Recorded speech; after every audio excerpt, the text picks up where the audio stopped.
They started out hot with the AEW Interim World Championship. Plumber Moxley defending against Rush with Jose. Roosh. And you know how I know it's Roosh? Did you hear his music? I've heard music. I wasn't listening to it. Was it Tom Petty? I'm not sure what they played for it. I'm not sure who performed the music, but from what I heard on TV, his theme song seems to be Roosh, Roosh, Roosh. So they just say his name over and over again. It's Roosh. Well, I was rushing to get through this. But again, this guy just showed up. Has he had a match yet in AEW? Maybe he had one on YouTube. So he gets a title shot at the world champion. Big win at the Ring of Honor pay-per-view. Oh, well, there you go. One good win in the right place. Against his brother.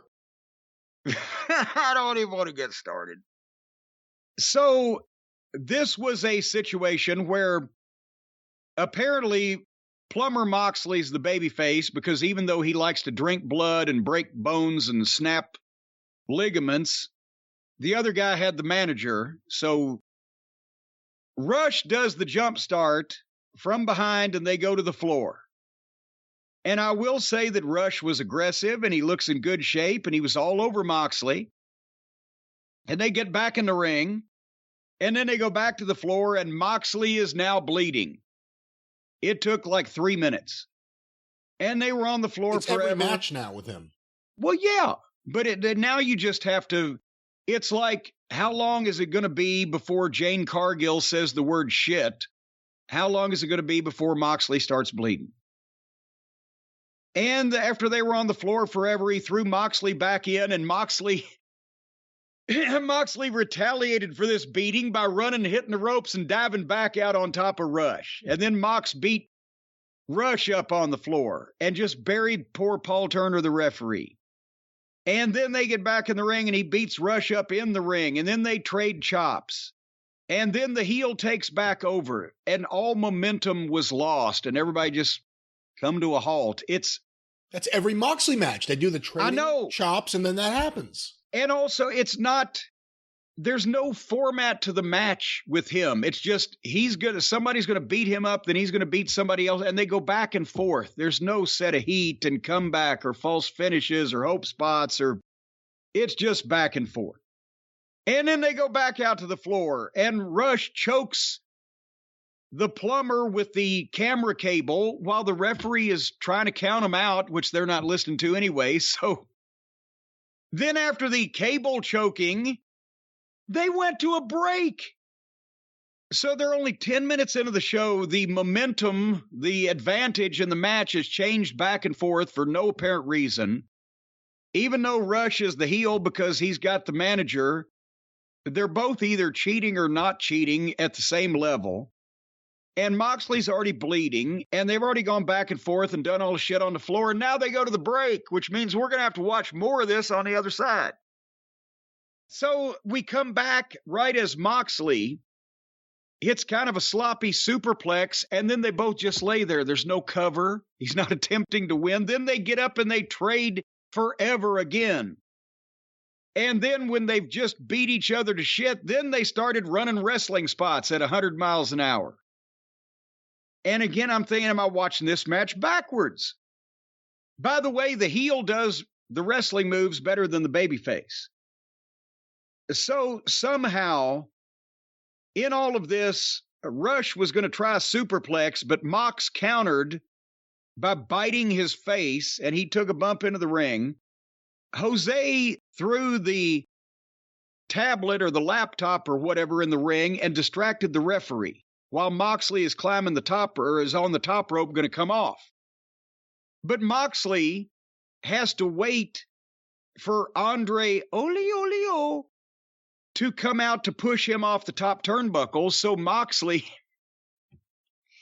is up on the top for like 5 or 6 full seconds. And it was one of those time standing still moments while the referee's with Jose, the tablet's in the ring, Rush is laying on the ground, and Moxley's on the turnbuckle, and nobody's moving anywhere. And then Andre gets there and pushes Moxley off the top. But then here comes the Lucha Brothers and Alex at 100 miles an hour, and they run Andre off out of the building. And somehow, during the period of time the chase scene is going on where they're running Andre out of the building, the camera missed it, so we don't know for sure. Moxley is the one that gets a 2 count on Rush. After he was just pushed off the top rope by the heel crotches himself on the top rope and falls into the ring, and the other baby faces come and run the guy out, and then Moxley's the one who gets 2 count on Rush. And then Rush takes back over. This match is going to keep going. And Moxley won't sell anything for any period of time past 2 seconds. But now they've done the fucking heel run in and the babyface save run in, and they're going to keep the match going. It would not end. And finally, Moxley hit his double arm DDT from just out of nowhere. But Rush kicked out of that, so Moxley turned over and got the choke on him and choked him out.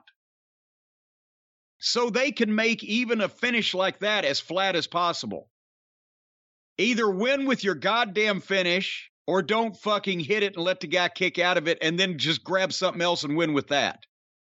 Jesus fucking Christ. Fuck, he's rotten. Plumber Moxley...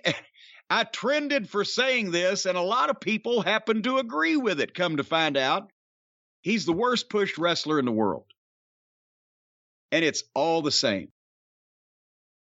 What'd you think of this fiasco? 20 minutes of this, by the way. It went on for a very long time. You summed up a lot of my thoughts.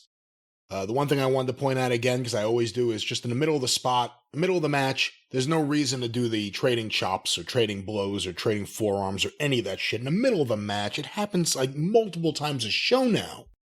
I don't like Moxley's matches. There are a lot of people that do. But like you just said, after the controversy where you trended for saying that he's the worst wrestler in the world. I'm not on an island. No, we did hear from a lot of people that actually agreed with you. That said, I thought I was alone. I thought it was me. There's a lot of I thought it was me's out there when it comes to Jon Moxley. Just not for me. I can't wait for Punk to get back and just put the Blackpool group, minus Danielson, and the Jericho group, put them in like a segment every week, and then give the Bucks in their camp a segment every week, and then let the rest of the show be the good wrestling. Well, we'll get to poor Bryan Danielson. Jesus Christ, how the mighty have fallen.